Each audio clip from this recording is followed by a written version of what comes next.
Hello people of YouTube, my name is Steve Gray and thank you for watching. If you're new here, please hit that subscribe button, turn on that notification bell, leave a like, and feel free to comment down below what you would like me to do for future anime and cartoon related videos.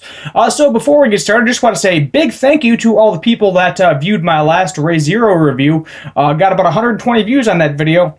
So definitely going to keep those coming. The God of High School, which I am doing episode 2 today, not so much. Got about 20 views on that. But I like the show so far, so we're going to keep going with that too. Hopefully the videos get some more views.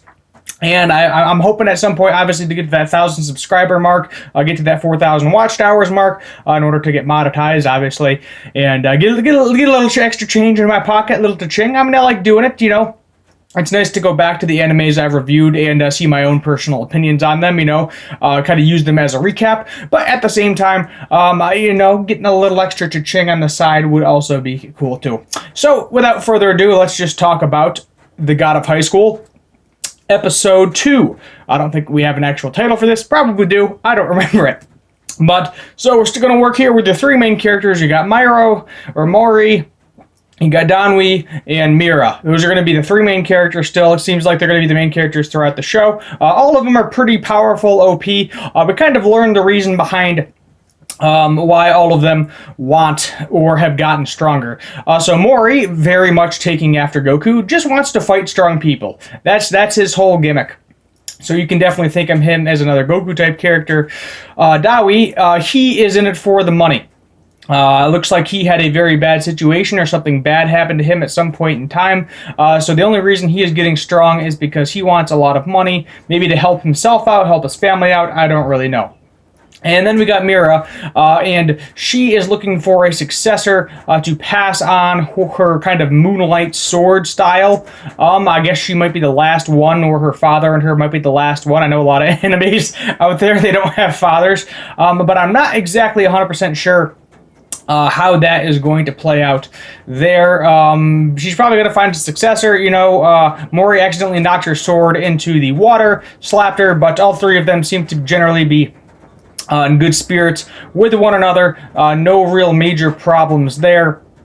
And both of them even went to go help her look for the sword upon entering it. If you hear some background noise, which you're probably going to hear a little bit of it right now, that's just going to be the rain bouncing off my AC. So if you hear some clicking, just giving you a heads up what's going on with that. But I'm going to continue going because I don't know when the rain is going to stop.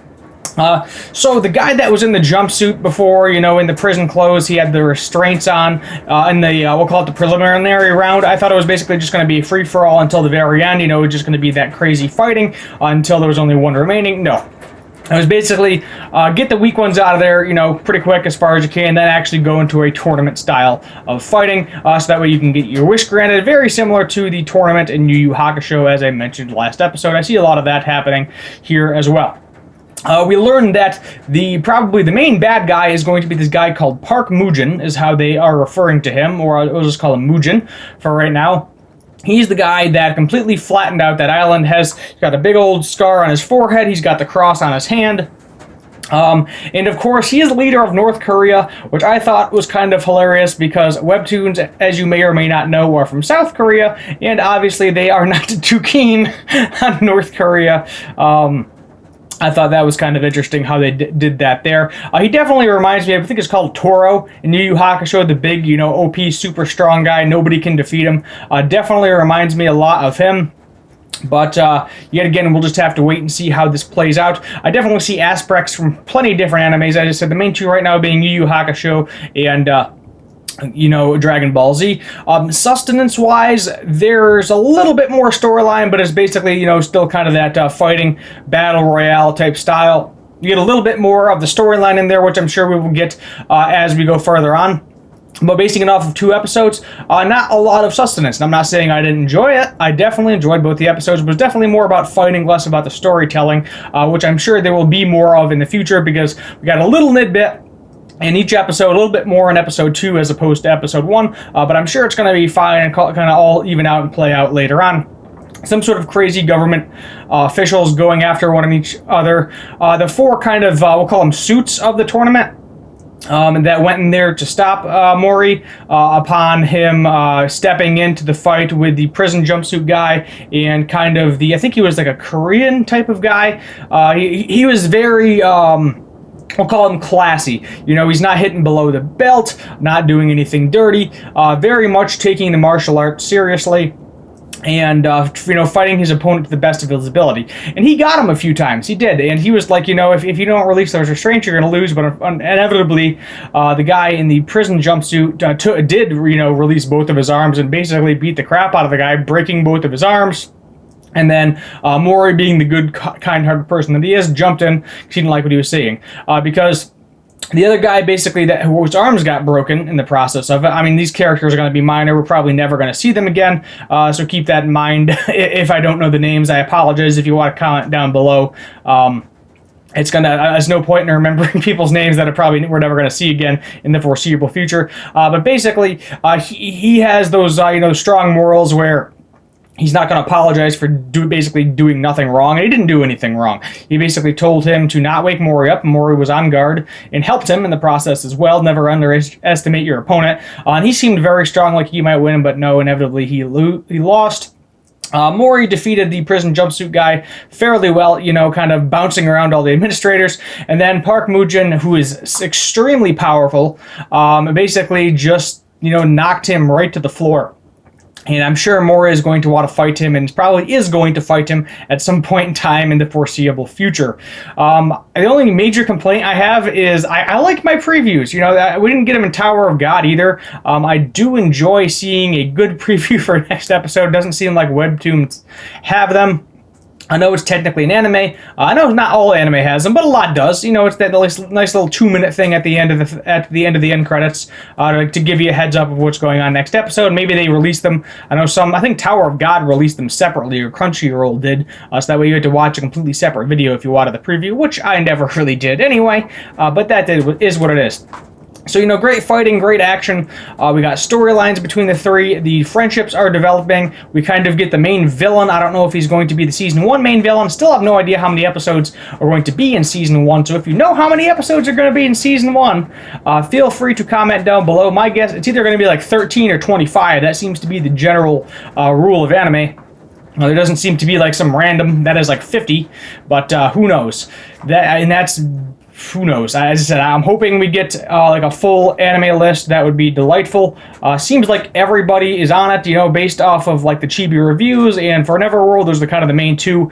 My go-to anime YouTubers, I guess you would call them. I like watching what they have to say too, because helps me develop my content as well. You learn from the best. You try to develop for the best, and give you got the best guys and gals, people, whoever you want to identify as, and give you the best too. So that's pretty much the bulk of this episode. Next episode, I am guessing, is Mori, unfortunately, is going to have to face some sort of consequences. We don't know what those consequences are yet. My guess is that he'll have to fight a test administrator. Maybe he'll have to fight Park himself. They might beat the crap out of him, give him a handicap or something.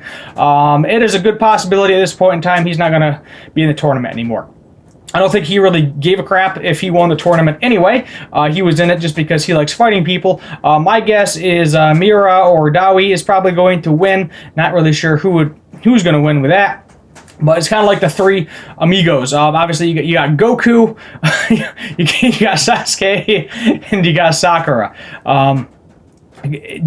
Yeah, so some Naruto and some, maybe, I don't know. I'm trying to compare these to characters that I know. So Mori is 100% Goku. I'm trying to think who Dawi is. I don't really know too many money grubbers in anime besides that one guy in the martial arts tournament in One Punch Man, whose name I can't remember at this point in time. Vegeta's all about pride, so Mira definitely has a little bit of Vegeta in there, but not a lot. Dawi, yeah, I don't know. Who's a money-grubbing anime person who just loves money and beats the crap out of people for it? Maybe Hercules? Oh, Android 18, that's right. She said she was going to let Hercules win. Hercule, if she won the tournament, so maybe that's who I'm thinking about. But as I said, decent anime overall. Next episode, just going to be more fighting.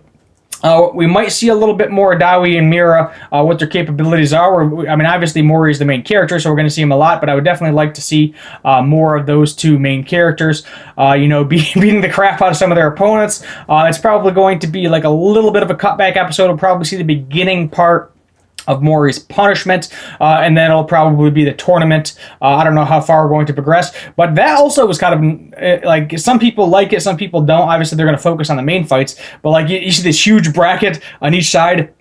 And basically, what happened is you just see all of them besides Mori. He's the only one that actually we got to see the entire fight. Dawi, Mira, some other rando characters are probably not going to care about in the foreseeable future. We just saw a bunch of them get their butt kicked like super fast. I am kind of interested in the girl with the spirally hair and the big muscles. She seems like she might be important. They've shown clips of her a few times, or they might just be trying to get that sex appeal, as anime loves to do from time to time. Anyway, I think that's all she wrote on this review. My name is Steve Gray. Thank you for watching, and if you're new here, yet again, hit that subscribe button if you've liked this video. Check out RayZero. I'm going to try to do 3 episodes a week still, 3 videos a week. Right now, you're looking at Monday, I think Wednesday, and maybe Friday weekendish. We'll see. I've been camping a lot the past weekend. I am sunburnt and stuff hurts right now. But we'll see if I can get about three videos out. Expect at least 2. Hopefully, I can get you a third and get you the cherry on top of your ice cream bowl, or whatever you put cherries on. My name is Steve Gray. Thank you for watching, and as always, have a good one.